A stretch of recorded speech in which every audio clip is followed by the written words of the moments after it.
Eto mga sir, magtutroboshoot tayo ng Honda Click 150 na nagpalit na siya ng ECU, kaso yung bagong ECU yung kinabit pumutok din, pero ito hindi siya pumutok. Ang naging issue lang nito mga sir ay pumuputok yung 25 ampere yung main, na kapag once na isang beses na pumutok, alam mo na, pangalawa warning na yun pag pumutok uli. Ibig sabihin kailangan mo nang i-double check yung harness ng motor mo, maaaring may dumidikit dun sa chassis na wire kung bakit pumuputok yung fuse, kasi hindi naman puputok yung fuse na yan kung hindi siya grounded. Andyan na yung stator, andyan na yung pinaka main harness or yung mga accessories na nakakonect dito sa motor, dumidikit sa ground.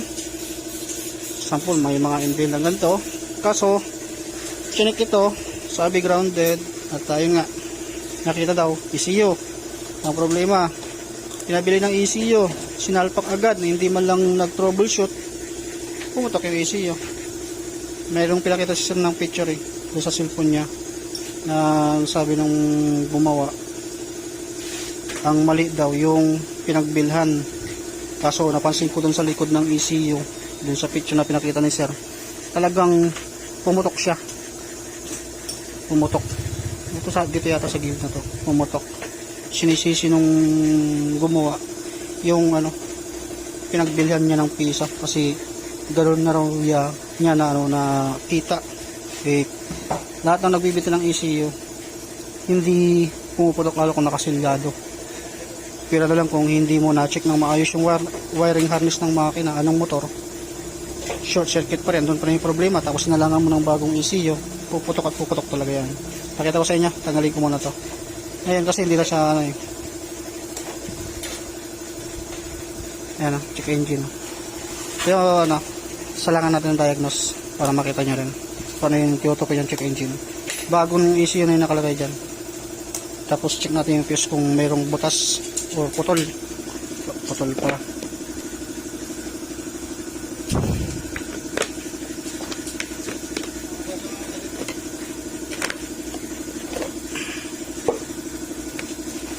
Tapos yung mga fuse nito mga sir, hindi na siya standard na naaayon dun sa niya, sa fuse. Dapat standard 25 sa dulo, at lahat na nito 10 ampere lang. Pag mas mataas kasi yung amperahe nito na pare-parehas, dun sa mga parting medyo sensitive at hindi niya ito mapaputok, ang sisirain talaga ECU. Okay, magsisimula muna tayo dito. Tapos diagnose natin. Check ko muna yung fuse niya kung mayroon siyang putol or wala. Sasalangan kong diagnose. Pero alam ko parang ECU ng problema nito. Ayan, kung magte-test light kayo kung goods yung fuse, itong ginagamit kong tester, lagay nyo sa positive, tapos i-test light nyo yung dulo. Ayan, test light nyo itong dulo. Kailangan lahat umiilaw. Pakita ko sa ilaw. Ayan.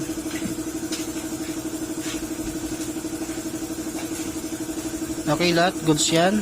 Dito naman tayo sa side na to, didikit natin sa negative. Negative naman tayo. Test light natin. Ayan, kita nyo naman umiilaw naman.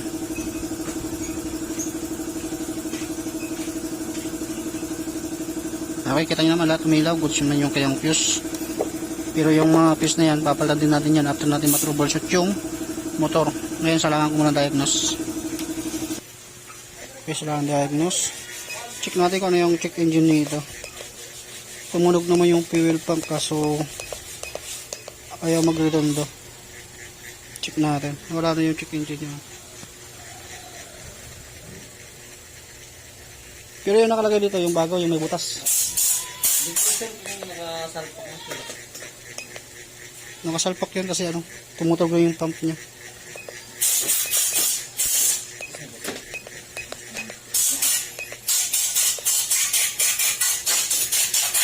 Wala na yung code niya.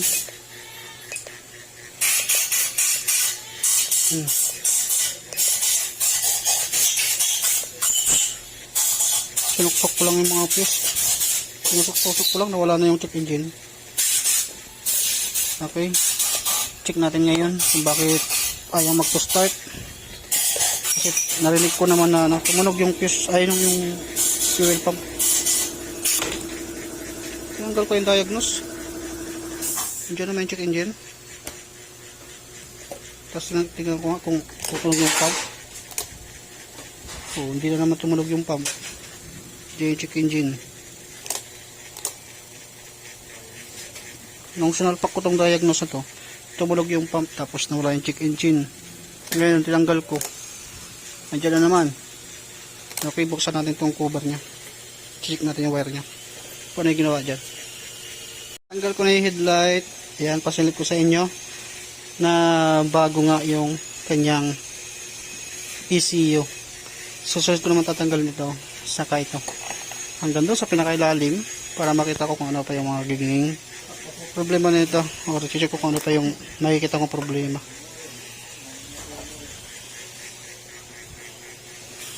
Tanggal ko na yan dito. Sunod kong i-check. Oh, hindi pa pala nakakabit tong mga ano eh. Ito. Ayaw mag-start eh.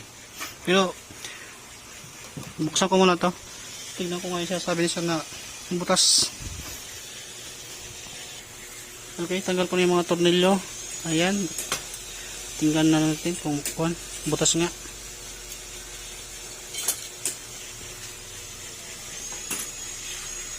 Ayan nga, butas nga. Ito. Tapos sira na rin kasi yung lock nito eh. Tanggalin ko muna to. Yan, tanggal ko na yung ano nito mga sir. Ang sabi ng ano, ni-remove daw to? Yung sa seller. Hindi niya rin siguro alam kung yung damage yun. Hindi ito ni-remove. Ang remove ng Honda, hindi naman tulad ng Yamaha na tinutusok sa likod. Ito kasi hindi mo pwedeng ano. Hindi mo pwedeng tusukin to. Nagre-remove din ako kaso through ano ang ginagamit natin, MST. Yan ang butas. Tapos pag aamoy mo yung likod na ito, amoy sunog. Napaputok ng ano nito, nung manggagawa. Aray ko. Bago-bago. Sayang ang 10.9, 11K. 10.9 kasi pinakita sa akin ni sir yung resibo. Pero binalik mo doon sa pinagbilan mo. Oo. Anong sabi? Yun nga. Hindi na daw kasi na amoy sunog nga tapos baka na-remove daw. Kasi hindi ang remap nito. Hindi tulad ng Yamaha tinutusok. Kasi ito hindi mo talaga matutusok to. Kasi kahit pukpukin mo yan, oh. Tigas, oh. Ano yung baka nagbabo. Short circuit yan. Posible naman na ano. Naputukan yung gumagawa niyan. Hindi lang siguro ayaw niya lang aminin. Kasi Para wala nang babayaran. sa amin kasi mga sir, kapag once na nagpagawa kayo ng wiring, tapos pag sinabi namin sa inyong ECU problema, at binigay niyo sa amin yung pera, syempre kapag binibidyo ko kasi mga sir, kapag sa amin yung pinagawa at iniwan niyo yung unit, binibidyo namin yan para comparison at meron kayong katibayan at meron din akong katibayan para magiging transparent tayo. Bago naman namin din buksan yung unit or yung item, talagang chinecheck namin kung may problema yung ECU sa likod. Kapag once na nakuha mo na yan o nabili mo na yan, pinasa mo na sa manggagawa at ano, siyempre magsasuffer yung manggagawa na yan. Kasi ito ayaw aminin eh. May sunog. Sila ito. Ayan, check natin to. Tingnan natin kung ano yung pumuputok. Madali lang din naman mag basic troubleshooting kung ano yung gagawin mo pagdating sa mga pumuputok na fuse. Kaya ito, na wiring na to. Ngayon ay isa-isahin ko muna. Titignan ko muna kung ano yung problema na itong ECU na to. Ba't pumuputok? Suksok ko muna to. Ayan, naisuksok ko na. Tapos on natin. Okay, nag-on siya. Tapos hindi naman pumutok yung fuse. Kasi ganyan yung ginagawa natin. Para malaman natin kung ano yung problema. Isusunod naman natin itong isasaksak ito. Ito. Ito yung pagdating sa ano, papuntang battery. Minalwal na rin to. Hindi na binalik yung mga cover nito. Ngayon, naka-expose na yan sa dikit kapag once na tumagal yung motor na to. Dahil nga manipis na yung cover niya, wala na yung pinaka-cover niyang makapal. Madali na siyang pasukin ng tubig tapos magkukorrosion or madaling magasgasan. Doon na mangyayari yung ano, pagkasira ng ECU. Okay, nasaksak ko na. I-on ko uli siya. Ayan, pumutok yung fuse. Kita nyo na, diba? Kumislap yung fuse nung kinabit ko tong ito.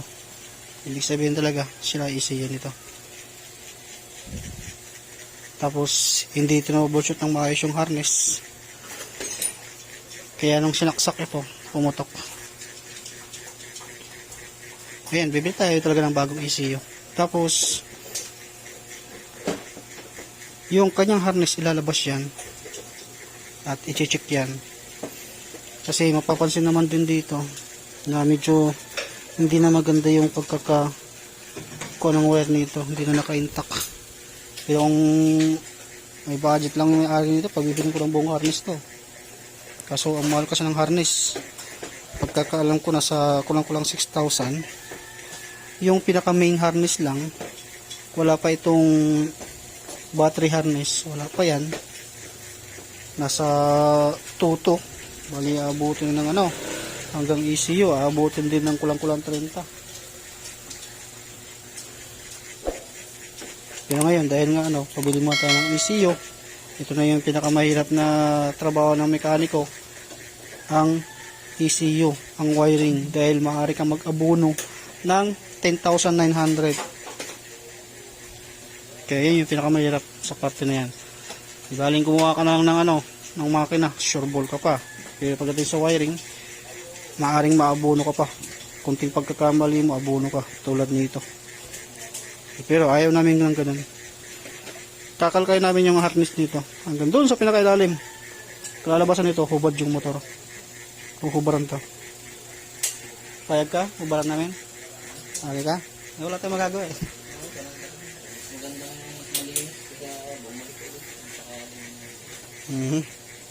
Sige, huhubaran mo lang ito.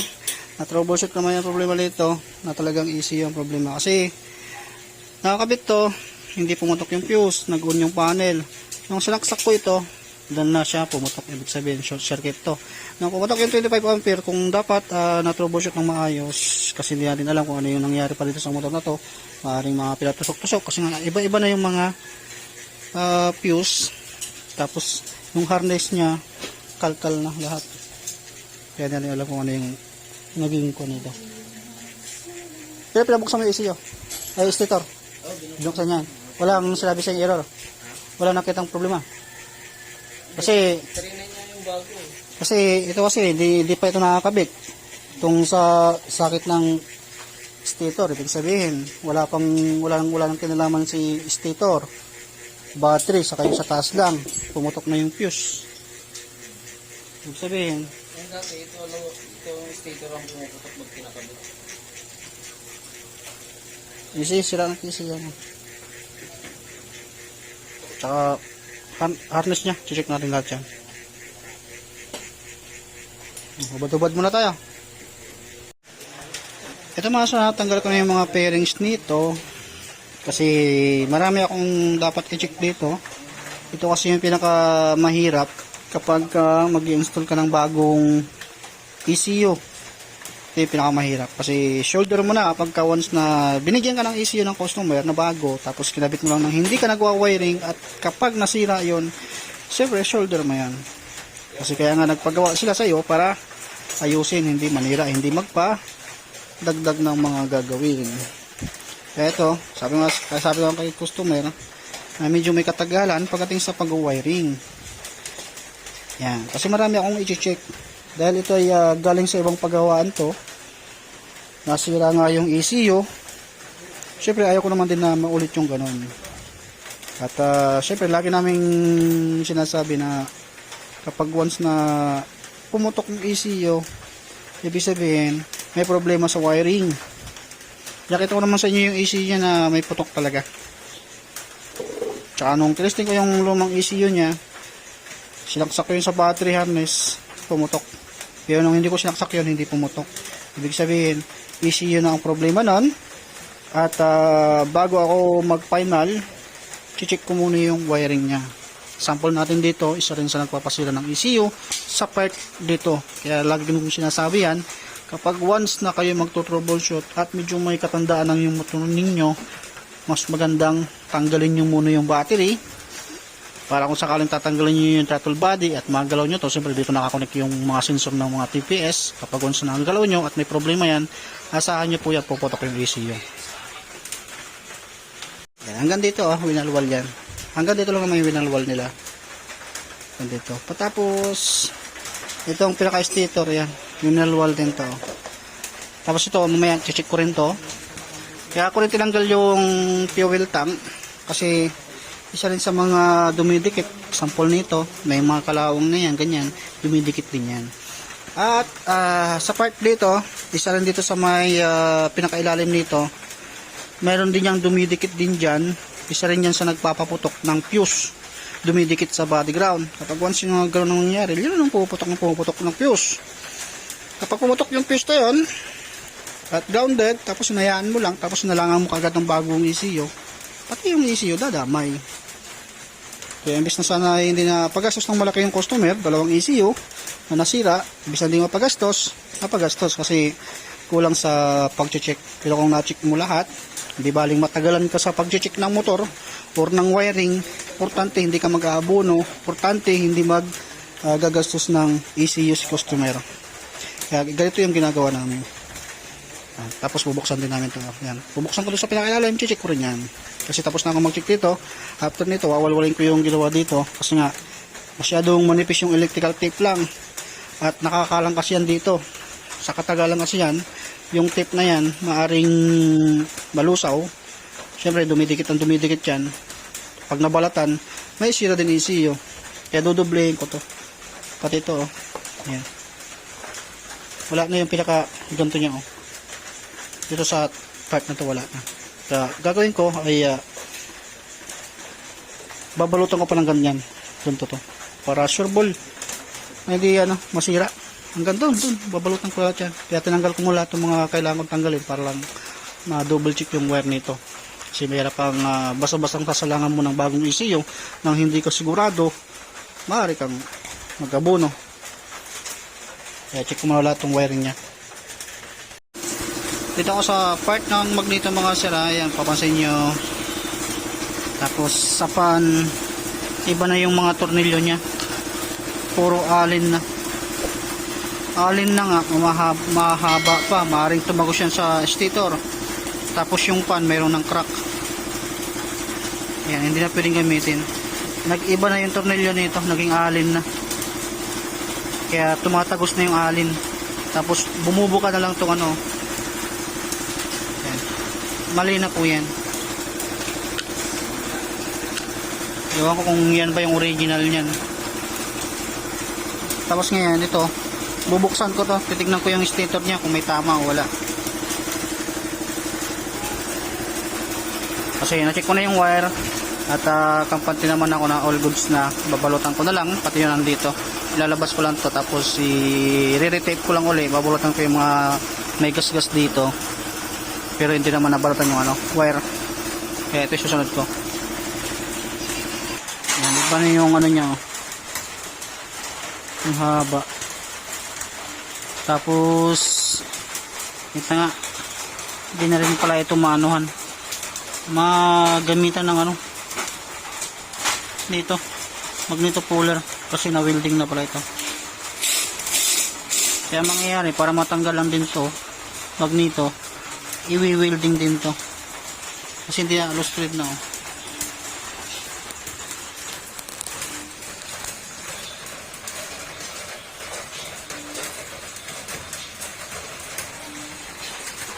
Hindi na kaya. Ayan ang pumasok.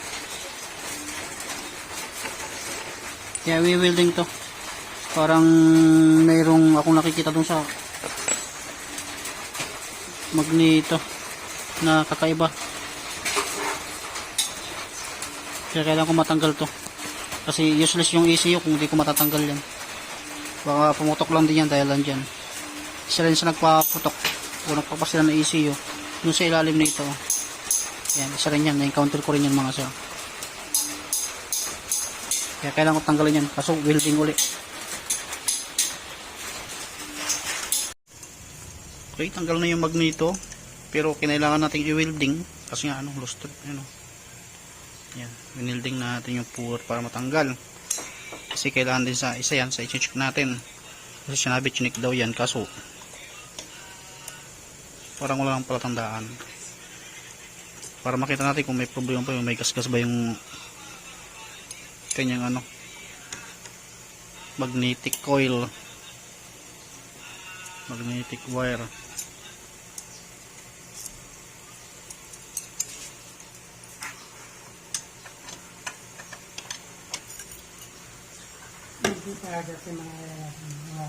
Wala na yung cover dito. Pilipit na. Check mo kung may gasgas ngayon. Kasi mahirap magsalang ng bagong ECU kung hindi ka sigurado rito.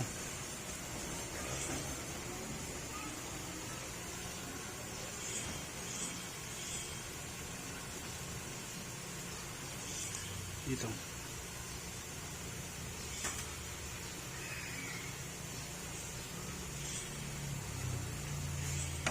Sige. Basta nakikita ko naman goods naman. Sige, ibalik mo na.